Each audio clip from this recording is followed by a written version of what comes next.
Future English reading में आपका स्वागत है। आज हम लोग Bihar board class 8 lesson 5 the submit with in का पेज बाई पेज का हिंदी अनुवाद को रीडिंग करेंगे।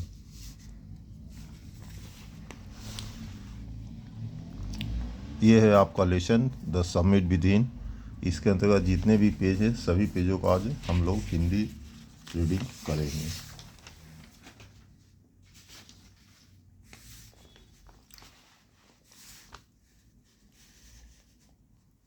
Page number 72। मेजर HPS आहूवालिया 1965 में माउंट एवरेस्ट पर पहुंचने वाले पहले सफल भारतीय अभियान के सदस्य थे।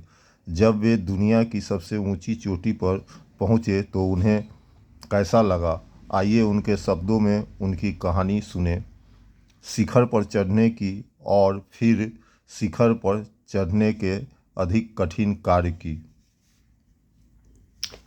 ये बिफोर यू रीड का हिंदी रूपांतरण है।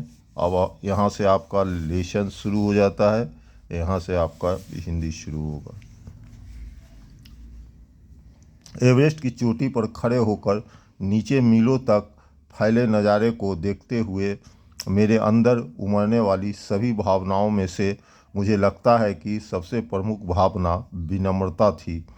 मेरे अंदर का भौतिक शरीर मानो कह रहा था, भगवान का शुक्र है सब खत्म हो गया। हालांकि खुशी मनाने की जगह मेरे अंदर उदासी की एक झलक थी। यहाँ झलक लिखा गया, इसे क पढ़ लिया जाए।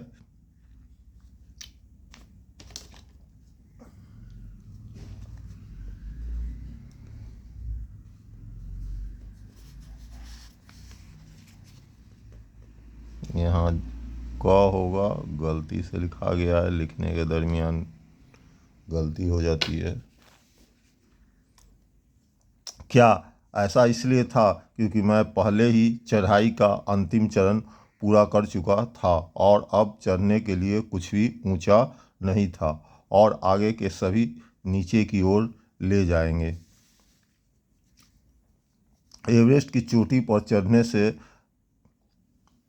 आप खुश और कृतज्ञता की गहरी भावना से अभिभूत हो जाते हैं। यह एक ऐसी खुशी है जो जीवन भर बनी रहती है। यह अनुभव आपके पूरी तरह से बदल देता है। पहाड़ों पर जाने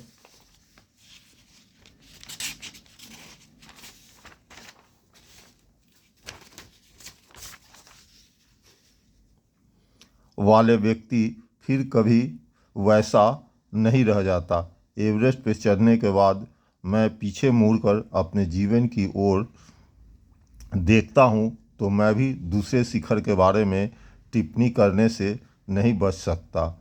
मन का शिखर भी उतना ही कठिन है और चढ़ाई करना भी उतना ही आसान है।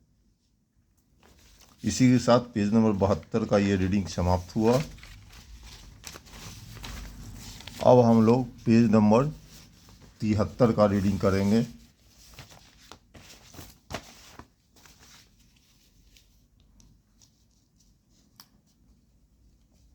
शिखर से उतरते समय भी जब शारीरिक थकावट दूर हो गई थी, मैं खुद से सवाल पूछने लगा कि मैंने एवरेस्ट पर चढ़ाई क्यों की। शिखर पर पहुंचने की घटना ने मेरी कल्पना पर इतना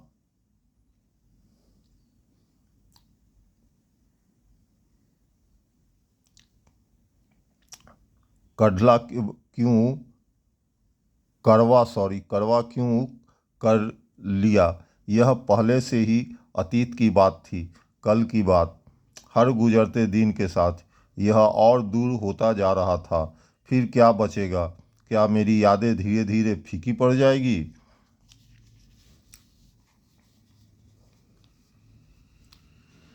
इन सभी विचारों ने मुझे खुद से सवाल करने पर मजबूर कर दिया कि लोग पहाड़ों पर क्यों चढ़ते हैं। इस सवाल का जवाब देना आसान नहीं है। सबसे सरल उत्तर होगा, जैसा कि दूसरों ने कहा, क्योंकि यह वहाँ है। यह बड़ी मुश्किलें पेश करता है। मनुष्य बाधाओं पर काबू पाने में आनंद लेता है। शिखर पर चढ़ने का मतलब है कि धीरज, दृढ़ता और इच्छा शक्ति। इन शारीरिक गुणों का प्रदर्शन निस्संदेह उत्साहजनक है, जैसा कि मेरे लिए भी था। मेरे पास इस सवाल का एक और निजी जवाब है। बचपन से ही मुझे पहाड़ों से लगाव रहा है। पहाड़ों से दूर मैदानों में मैं दुखी और खोया हुआ महसूस करता था। पहाड़ प्रकृति के सबसे बेहतरीन रूप है। उनकी सुंदरता और भव्यता एक बड़ी चुनौती पेश करती है, और कई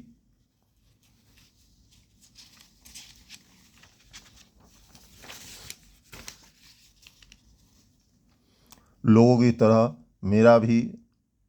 मेरा ये मानना है कि पहाड़ ईश्वर से संवाद का एक साधन है। एक बार यह मान लेने के बाद सवाल बना रहता है, एवरेस्ट क्यों?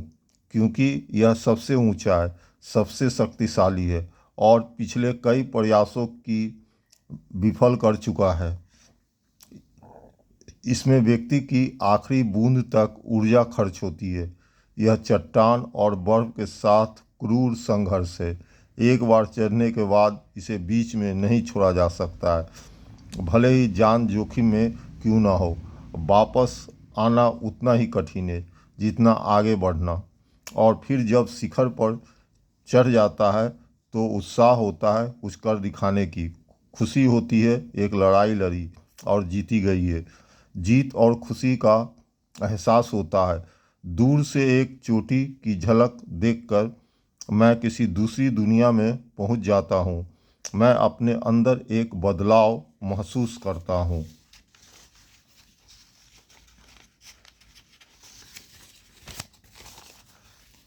इसी के साथ आपका 73 नंबर पेज का भी हिंदी अनुवाद समाप्त हो गया।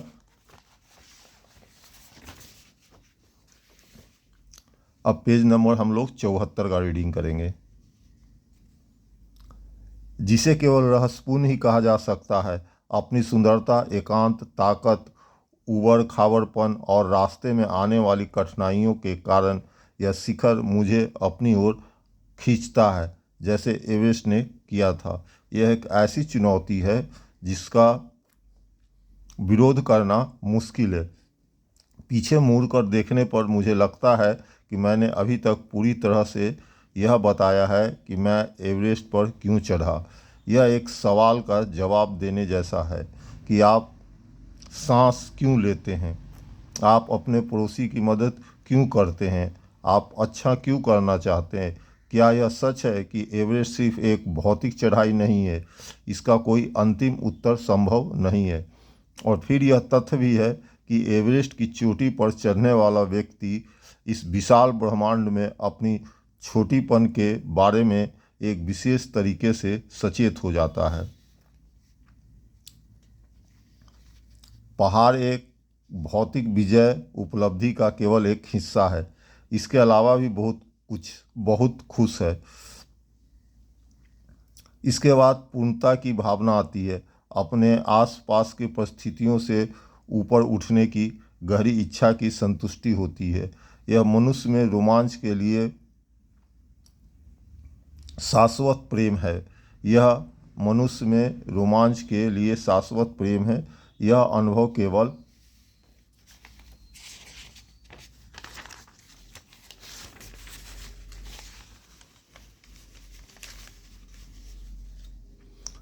शारीरिक नहीं है, यह भावनात्मक है, यह आध्यात्मिक है। एक सामान्य चढ़ाई पर विचार करें। अंतिम ऊंचाई पर शिखर की ओर आप दूसरे पर्वतारोही के साथ रस्सी साझा कर रहे हैं। आप दृढ़ हो जाते हैं। वह कठोर बर्फ में सीढ़ियों को काटता है, फिर वह आपको रोकता है और आप धीरे धीरे ऊपर चढ़ते हैं। चढ़ाई कठिन है। हर कदम उठाते समय आप अपनी पूरी नस पर जोर डालते हैं।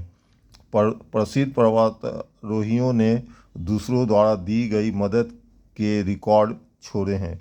उन्होंने यह भी दर्ज किया है कि उन्हें किस तरह की मदद की ज़रूरत थी, अन्यथा वे हार मान लेते। सांस लेना मुश्किल है। आप खुद को इस स्थिति में आने देने के लिए कोसते हैं। आप सोचते हैं कि आपने चढ़ाई क्यों की।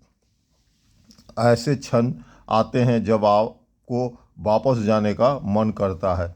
ऊपर जाने के बजाय नीचे जाना बहुत राहत की बात होगी, लेकिन लगभग तुरंत ही आप उस मूड से बाहर आ जाते हैं। आपके अंदर कुछ ऐसा है जो आपको हार नहीं मानने देता।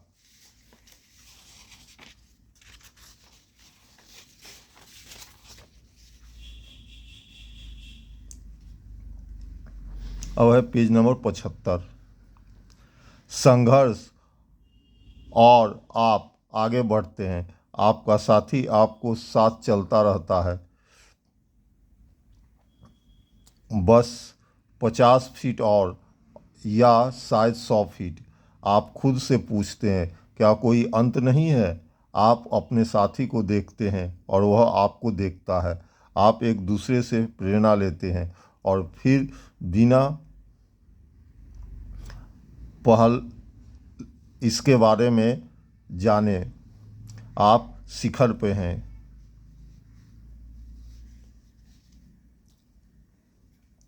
शिखर से चारों ओर देखते हुए आप खुद से कहते हैं कि सार्थक था। बादलों के बीच से अन्य चांदी जैसी चोटियां दिखाई देती है। अगर आप भाग्यशाली हैं तो सूरज उन पर पड़ सकता है। आसपास की चोटियां आपके शिखर के गले में जड़े हुए रत्न जड़ित हार की तरह दिखती है। नीचे आप दूर दूर तक फैली विशाल घाटियां देखते हैं। पहाड़ की चोटी से नीचे देखना एक शानदार समृद्ध अनुभव है। पहाड़ की चोटी से नीचे देखना एक शानदार समृद्ध अनुभव है। आप जिस भी भगवान की पूजा करते हैं उसके सामने झुककर प्रणाम करते हैं। मैंने एवरेस्ट पे गुरु नानक का तस्वीर छोड़ी। रावत ने देवी दुर्गा की तस्वीर छोड़ी। फू दोरजी ने बुद्ध का एक अवशेष छोड़ा। एडमंड हिलरी ने बर्फ में एक केर्न, चट्टानों और पत्थरों का ढेर के नीचे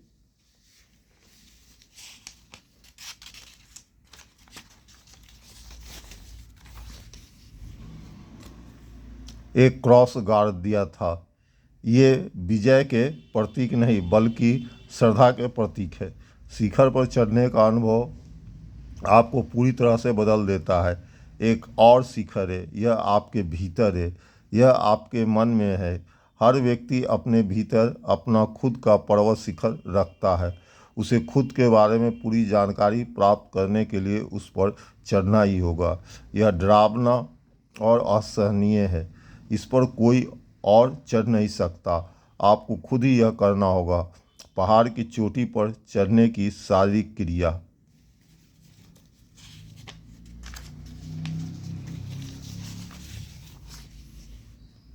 अब है आपका पेज नंबर 76। बाहर की दुनिया भीतर के पहाड़ चढ़ने के समान है। दोनों ही चढ़ाई के प्रभाव एक जैसे हैं। आप जिस पहाड़ पर चढ़ते हैं, चाहे वो शारीरिक हो या भावनात्मक और आध्यात्मिक चढ़ाई, निश्चित रूप से आपको बदल देगी। यह आपको दुनिया और अपने बारे में बहुत कुछ सिखाती है। मैं यह सोचने का साहस करता हूँ कि एवरेस्ट के रूप में मेरे अनुभव ने मुझे जीवन की कठिनाइयों का दृढ़ता से सामना करने की प्रेरणा दी है। पहाड़ पर चढ़ना एक सार्थक अनुभव था। आंतरिक शिखर शायद एवरेस्ट से भी ऊंचे हैं।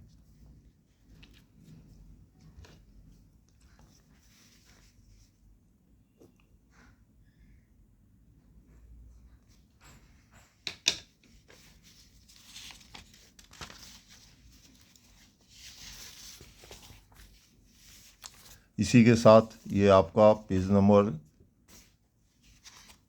75 का रीडिंग समाप्त हो गया और साथ ही 76 का रीडिंग समाप्त हो गया आपको। और इसी के साथ ये आपका लेसन का हिंदी स्टोरी बिल्कुल समाप्त हो गया। अगर आपको वीडियो अच्छा लगा तो लाइक और सब्सक्राइब करें। वीडियो से जुड़े रहने के लिए आपको बहुत बहुत धन्यवाद।